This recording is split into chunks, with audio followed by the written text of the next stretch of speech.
and to work out how to move beyond it. The ancient Greeks were not the only civilization to fall into omphalos syndrome, the belief that one's own sociopolitical center is the center of the cosmos. It's been a habit throughout history. As individuals and societies, we all have a tendency to think the world revolves around us. And it has landed us in a great deal of trouble, ecologically, politically, and psychologically. Now, this intrepid band of thinkers had met at Delphi to untangle the nature of humanity and our interactions with the environment, to seek out new ways of thinking for a different kind of future, one that might give us a more mature and connected kind of congress with other living things. During the weekend, we had the opportunity to explore the archaeological site.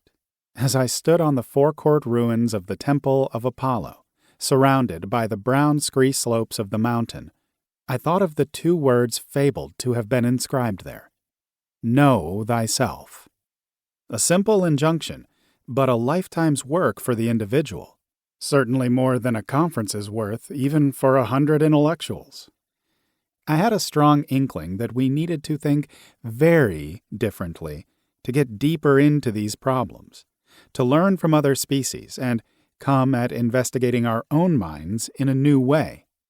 But I did not realize the full extent of how radical my focus would become.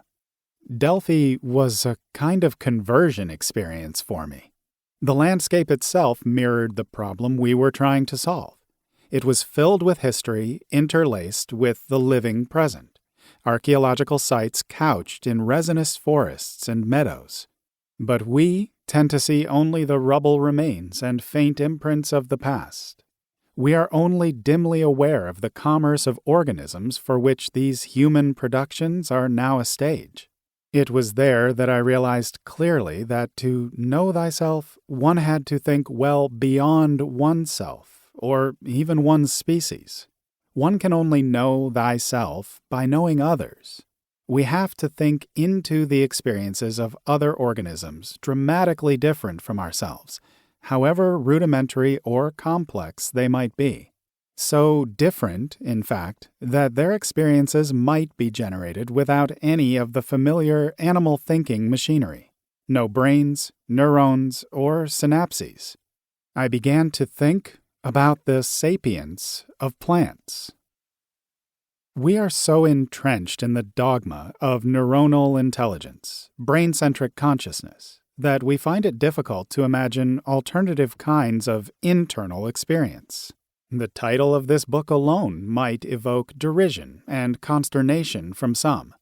This is understandable. It challenges the foundations of human experience. To begin building a picture of how thinking without brains might be possible, this book will skirt the frontiers of neuroscience, plant physiology, psychology, and philosophy, to delve into what it might be like to be a plant. I will take the seeds of scientific evidence and cautiously see where they might grow with further investigation. Caution is necessary. Whether you are deeply skeptical of the possibility that plants might have intelligence, or are an enthusiastic believer in the supernatural wisdom of other life forms, we all need to broaden our minds carefully, to dramatically shift our understanding of the world in a measured way, based on the evidence as it emerges.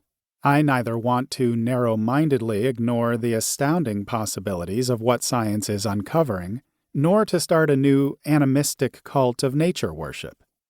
This book is written for everyone, both those who believe that plants might be intelligent and those who believe they could not possibly be. What you learn here will be a challenge to anyone's preconceptions, so try to let them go. Begin with an open mind and follow the path that the evidence is building for us, if we can allow ourselves to see it. What we might find may scare us. Understanding other ways to be in the world will probably show us that human intelligence is not quite as special as we like to think. We are just about beginning to acknowledge that non-human animals might have intelligence, but accepting that plants might?